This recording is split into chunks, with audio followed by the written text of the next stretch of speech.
Hey guys, it's starting to get cold, so you know what that means? It's time to bring out the crock pot. So today we're gonna make my version of crockpot chili. Stay tuned.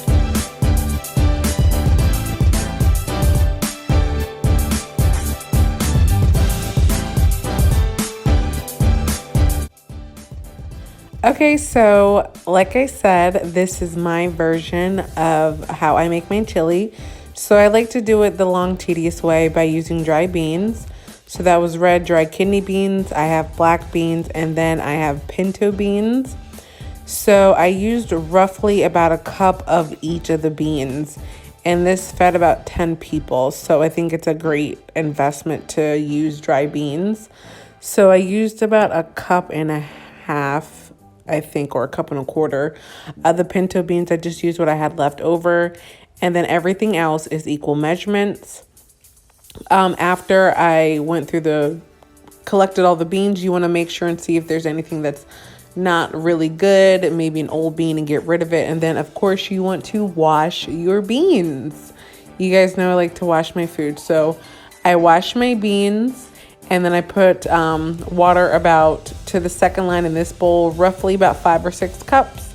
And then I just left it with the lid closed on top of the stove until I slept. And then when I woke up the next morning, so this is about 8 or 9 hours later, the beans have doubled in size, they're hydrated, and they were ready to go. And as you can see here, I put them right into my crock pot. So this is what I love, because this is a set it and forget it kind of thing. So I put it in my crock pot on low for, I want to say it was like 7 hours, but it doesn't have to be that long. I was just at work.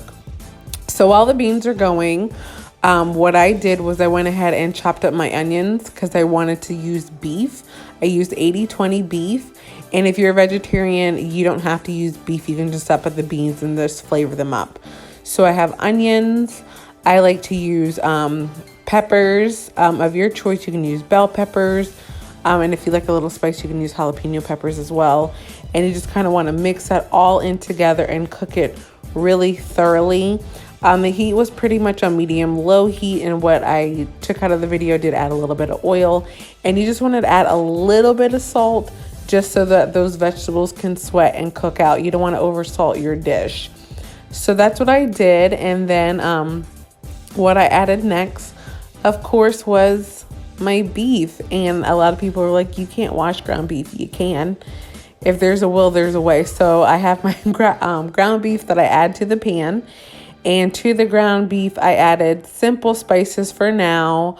I added some chili powder, some cayenne pepper, and some cumin. And I just let that cook and get nice and brown.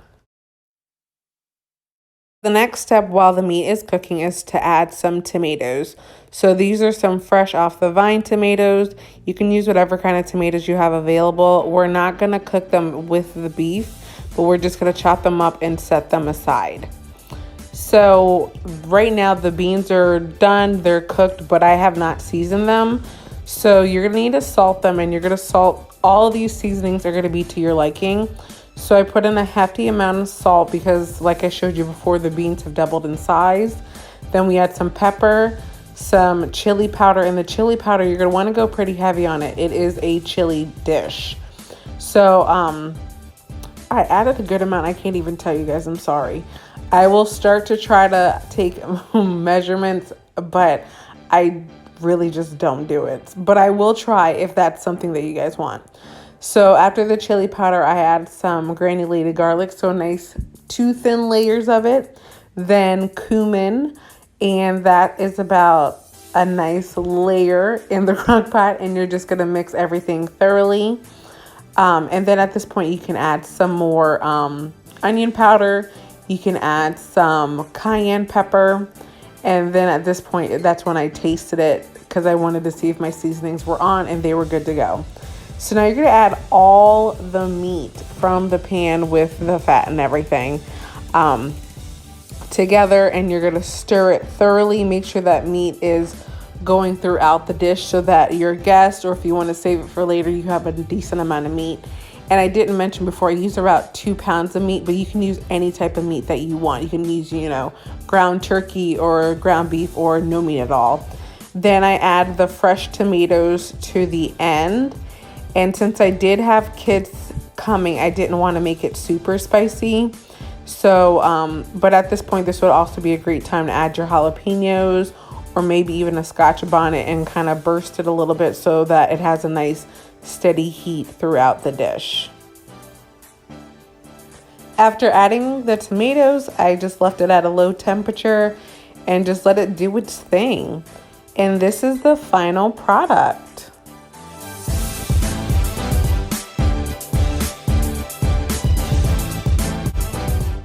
And this was everything that was served that day. We had some cheese quesadillas that would be great to dip inside the chili with tortilla chips.